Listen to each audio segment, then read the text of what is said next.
Fala galera, professor Rodrigo aí na área. Hoje eu vou estar aí gravando uma videoaula para vocês com o tema de expansão e ocupação territorial aqui do Brasil, tá?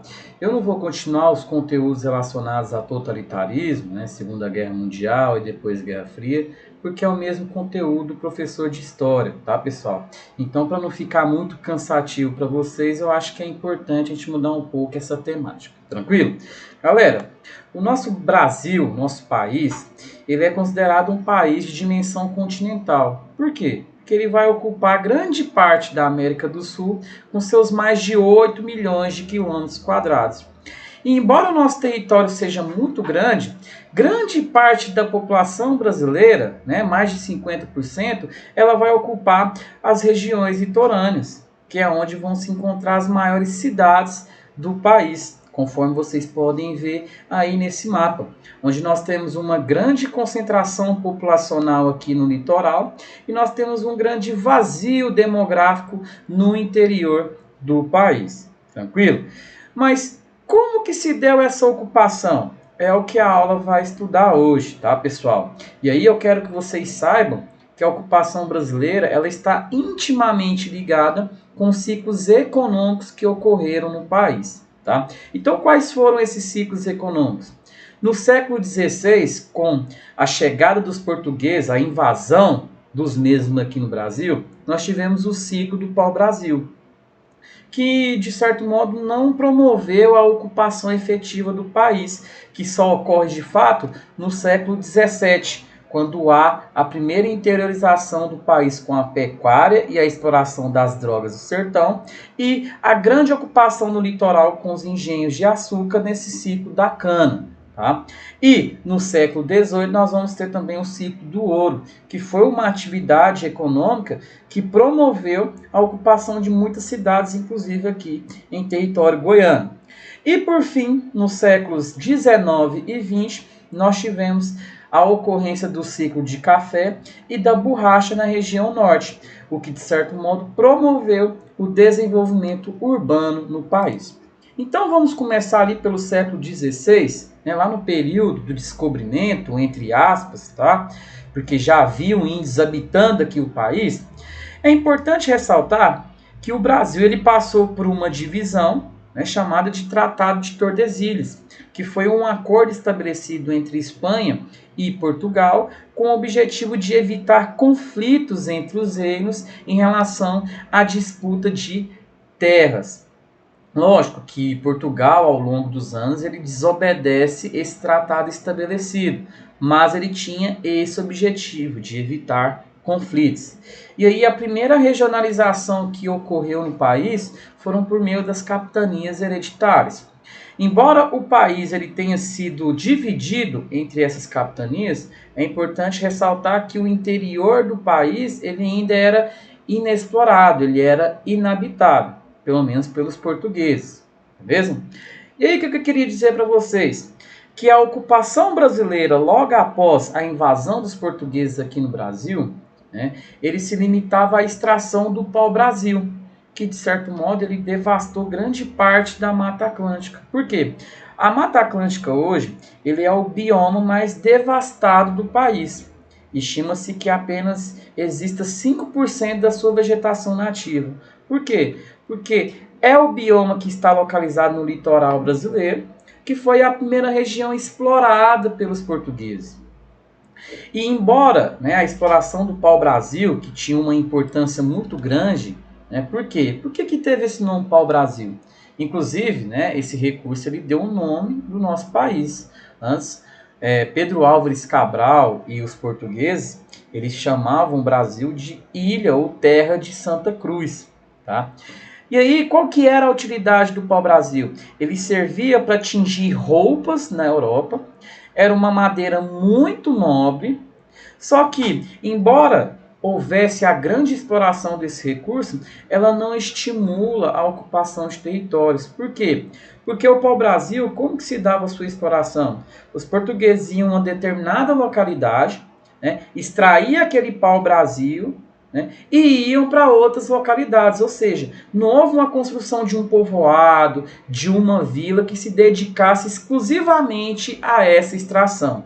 Lembrando, a cana também ela era explorada nessa época, mas o grande carro-chefe de Portugal nessa época era a extração do pau-brasil, que era uma madeira muito apreciada na Europa. Tranquilo?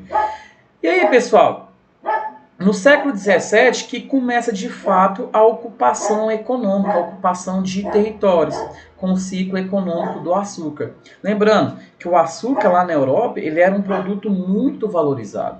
Então Portugal ele passa, né, a produzir cana de açúcar, que era de certo modo era favorecida por conta do clima tropical do Brasil, com a finalidade de autofinanciar a expansão territorial da coroa portuguesa. Lembrando, pessoal, para você invadir territórios e explorá-los, você precisava de um investimento, você precisava de dinheiro para fazer isso.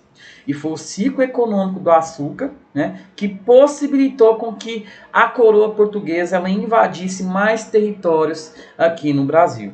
Tá? Então, quais foram as características?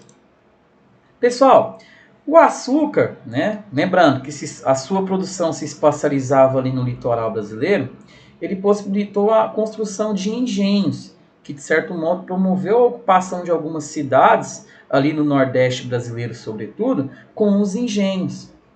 E como o açúcar era muito valorizado na Europa, Portugal ele arrecadou muito dinheiro com a venda dessa cana-de-açúcar obtida aqui no Brasil, desse açúcar, lá na Europa. Né, que era favorecido pelo clima e pelo solo brasileiro, né, que dava condições para a produção de cana-de-açúcar. Outras características marcantes também é a monocultura e os grandes latifúndios, ou seja, grandes extensões de terras que eram utilizadas para a produção da cana-de-açúcar. Tanto é que hoje, né, essa dinâmica da grande concentração de terras nas mãos de poucas pessoas, ela vem desse período. Ela é herdada desse período, porque grande parte das terras elas estavam nas mãos de poucas pessoas. Além disso, nós tivemos também, né, uma característica desse ciclo econômico, a grande utilização do trabalho escravo, sobretudo pelos indígenas e posteriormente com a chegada dos africanos aqui no Brasil, tá? Somada à grande destruição e devastação que ocorreu na Mata Atlântica. Além disso, uma outra atividade que marcou o processo de interiorização do país, né, foi a pecuária. A pecuária, ela, de certo modo, possibilita a ocupação da região sul do país, indo até o interior de São Paulo. E por que a pecuária ela foi muito importante? Porque como os portugueses eles passam a explorar o interior do Brasil, eles de certo modo passam a conhecer ainda mais os recursos naturais que tinham aqui naquela época. E aí desse modo a pecuária ela abre caminhos para posteriormente no século XVIII com o descobrimento de metais preciosos. Lembrando, pessoal, naquela época Portugal era um país mercantilista, né? E a pecuária foi muito importante, por quê? Porque foi com os caminhos abertos no interior do país que eles conseguiram descobrir minas de ouro, de pedras preciosas. Lembrando que o metalismo era uma grande característica econômica, ou seja, países que tinham ouro, diamante, pedras preciosas, eles tinham um destaque econômico. Então a pecuária ela possibilita isso. Já as drogas do sertão, lembrando, pessoal, não eram drogas como vocês conhecem, né? Era um nome muito pejorativo que eram utilizados pelos jesuítas. As drogas do sertão, pessoal, basicamente, né, eram ervas medicinais, como guaraná, o próprio cacau utilizado na produção de chocolate, o urucum, baunilha. Eles fazem com que os jesuítas eles adentrem a região norte do país, né, que tinha muitos desses recursos. Então elas tinham mais ou menos o mesmo peso das especiarias que a gente conseguia lá nas Índias, por exemplo. Tá?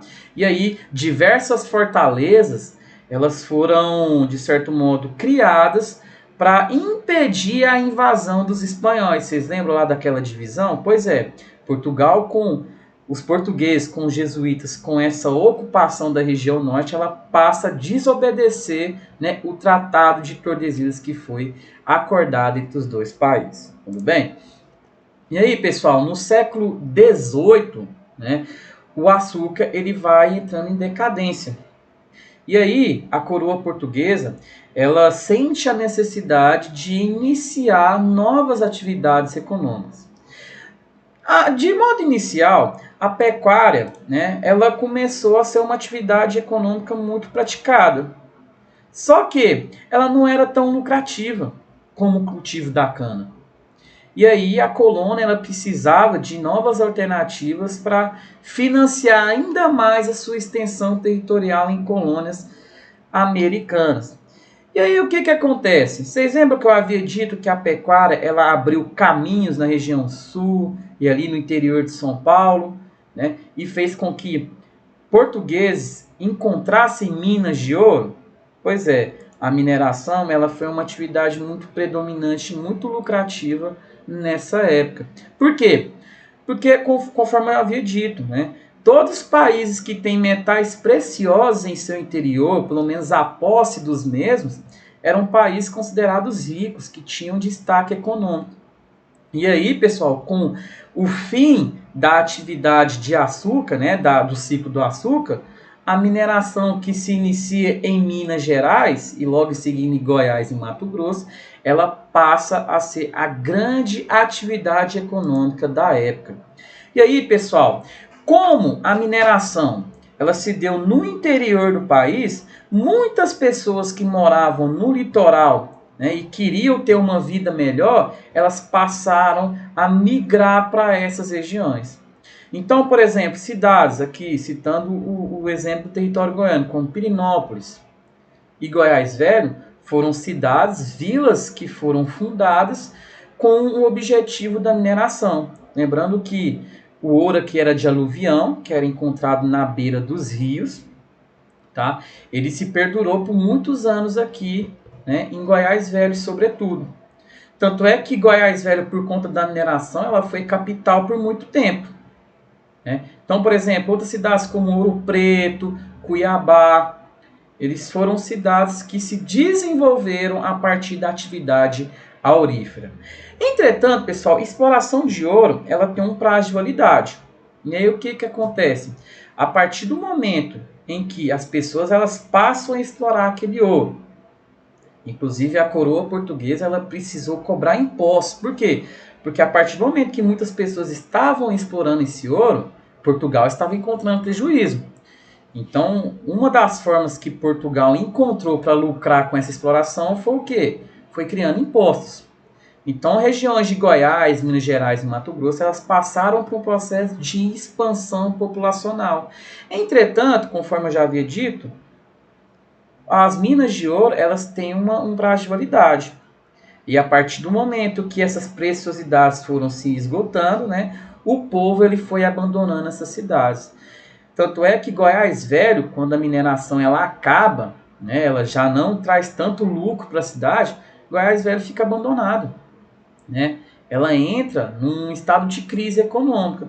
Tanto é que isso foi um dos motivos que levou, né, a mudança da capital de Goiás para Goiânia. Lógico que teve outros motivos, mas a grande derrocada econômica a partir do fim da mineração fez com que a cidade de Goiás ela deixasse de ser a capital do estado. Tranquilo? E aí, pessoal, isso aqui é um mapa, né, que mostra essas ocupações a partir dos seus ciclos econômicos. Percebam, as drogas do sertão, elas ocupou vários lugares aqui da região norte. A pecuária, por exemplo, adentrou muitos estados da região nordeste, também da região centro-oeste após a derrocada da mineração, aqui também na região sul, o interior de São Paulo. E aqui no litoral nós temos o predomínio da cana-de-açúcar e do pau-brasil. Tudo bem, pessoal? E aí, para finalizar, nós temos os séculos XIX e séculos XX. tá, pessoal? Que contribuiu significativamente para o processo de urbanização. Por quê? Porque ali no final do século XIX, no início do século XX, né, o café ele foi muito popularizado na Europa e nos Estados Unidos. E o Brasil, né, como ele estava nesse estágio econômico de derrocada, sem um ciclo econômico, ele passou a produzir em massa o café e obteve muito êxito. Por quê? Porque era um produto muito consumido nesses respectivos países. E o cultivo de café, ele se explodiu, ele teve um grande destaque econômico, que muitas pessoas elas passaram a ser assalariadas. E, inclusive, os grandes barões do café, que eram pessoas que tinham muito poder, né, elas acumularam capital e promoveram a construção de indústrias de bens de consumo para atender a população. Então, o café ele marca esse período, né, de urbanização nos estados da região sudeste, sobretudo São Paulo e Rio de Janeiro. Ela teve muito destaque econômico. Tanto é que ali por volta da década de 1910, 1920, 80% das exportações brasileiras era de café, sobretudo para os Estados Unidos. Tanto é que quando houve a crise de 1929, com essa crise econômica em vários países, né, o Brasil ele também entrou nesse colapso, porque o seu grande comprador, que era os Estados Unidos, né, estava em crise econômica. E aí o Brasil ele teve que, inclusive, ele teve que vender várias sacas de café para não ter prejuízo. Mas o café ele promoveu a urbanização de muitas cidades da região sudeste, sobretudo ali no Vale do Paraíba, né? Que, por exemplo, nessa região aqui, e no interior de São Paulo. Ou seja, a exportação de café, né, essa produção, ela fez com que esses barões eles construíssem várias infraestruturas para atender a demanda, pessoal. Olha o tanto de ferrovias que foram construídas nessa época. É por isso que a região sudeste ela adquiriu um grande destaque econômico em relação a todo o território brasileiro. Foi por conta do cultivo do café. Tudo bem, pessoal? E aí, pessoal, um outro ciclo que aconteceu foi o ciclo da borracha. Por quê? Porque o ciclo da borracha ele promoveu a urbanização ali na região da Amazônia, tá? Só que a ocupação da Amazônia ela foi muito lenta. Por quê? Porque ela estava distante dos grandes centros econômicos, o clima era muito quente e úmido, e várias doenças tropicais eles atingiam os navegadores e aventureiros. Lembrando que naquela época ainda não existia uma medicina avançada para curar essas doenças. E aí na segunda metade do século XIX, a exploração da borracha e da castanha promoveram, né, uma grande intensificação da migração para a Amazônia. Mas por que a borracha ela adquiriu esse grande destaque econômico? Pessoal, na segunda metade do século XIX era a época do Fordismo lá na Europa, nos Estados Unidos também. Então, por exemplo, a produção de borracha ela era muito importante, por quê? Porque ela servia de matéria-prima para a produção de pneus. Então, cidades como Belém, né, e Manaus, elas adquiriram um grande destaque. Por quê? Porque lá tinha muita borracha. Então, muitas cidades ali em torno dessas aqui, elas foram construídas com o objetivo de explorar, né, esse recurso natural. Só que o que acontece, pessoal? Como a borracha ela se popularizou lá no Sudeste Asiático com uma maior qualidade, a produção ela deu uma estagnada, ou seja, a região norte ela não produzia e vendia tanta borracha como vendia antes.